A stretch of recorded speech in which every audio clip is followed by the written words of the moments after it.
ఈ హైదరాబాద్ వాతావరణం ఏదైతుందో ఇప్పుడు ఇక్కడ కోకాపేట కానీ నార్సింగ్ కానీ ఇట్లా గచ్చిబౌలి కానీ ఈ ఏరియాని చూసి ఆయన షాక్ అయిపోయాడు.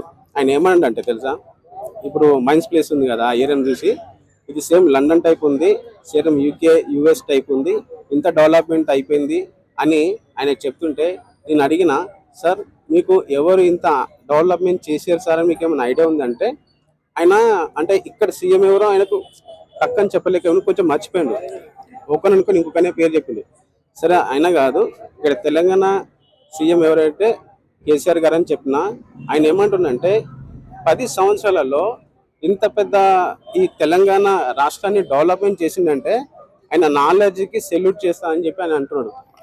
ఏంటంటే డెవలప్మెంట్ చేయడానికి ఆయన ఏదో తప్పు చేసిండు అని చెప్పేసి ఈరోజు ఆయన మీద అది నిజమో అబద్ధమో ఎవరు పర్టికులర్గా తెలియదు.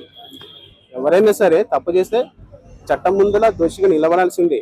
కానీ 2014 ముందు తెలంగాణ ఆంధ్ర రెండు కలిసి ఉన్నప్పుడు ఆయన తెలంగాణ సొంతంగా సాధించాలని చెప్పేసి ఆయన పట్టుబట్టి తెలంగాణ సాధించడం జరిగింది. ఇట్లాంటి టైంలో ఇప్పుడు రాజకీయ నాయకులు వచ్చారు, కొత్త వాళ్ళు ఇప్పుడు రాజకీయ నాయకులు వచ్చారు. ఇప్పుడు మన రేవంత్ రెడ్డి గారు కూడా వచ్చారు. ఆయన కొన్ని అన్న మాటలు కొన్ని నిలబెట్టిండు, కొన్ని నిలబెట్టలే.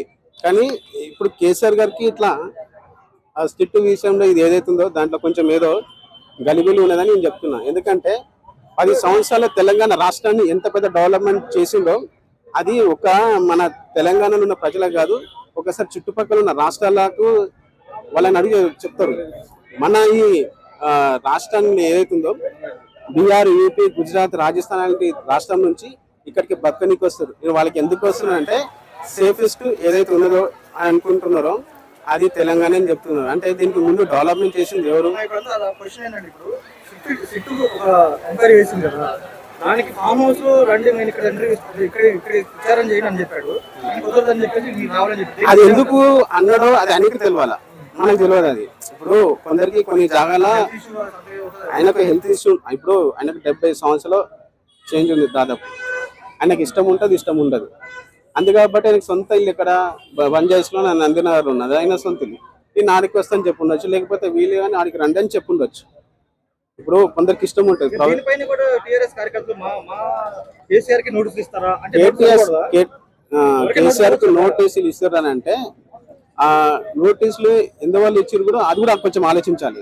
అంటే ఆయన తప్పు చేసిండని కాదు, ఎంక్వైరీ జరగాల, నిర్ధారణ కాలేదు. కాకపోతే కొందరు ఉంటాయి కదా తొందరపాటు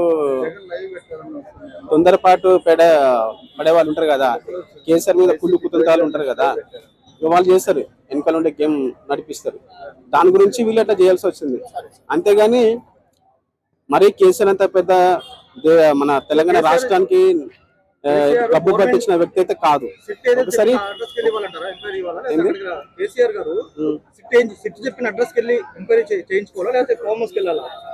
ఫామ్ హౌస్ అనేది పర్సనల్. అది ఫామ్ హౌస్ ఎవరైనా సరే ఫామ్ హౌస్ ఏదైతే ఉన్నదో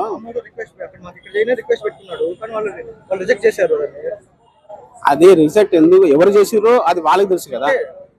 అంటే వాళ్ళకి ఇష్టం లేదు కావచ్చు. మేము మీ ఫామ్ హౌస్కి రాము, మీ ఇల్లు ఉంది కదా, మీ ఇంటికి రండి అని వాళ్ళు చెప్పుండొచ్చు. అంతేగాని కావాలైతే ఎవరు చెప్పరు కదా. ఓకేనా?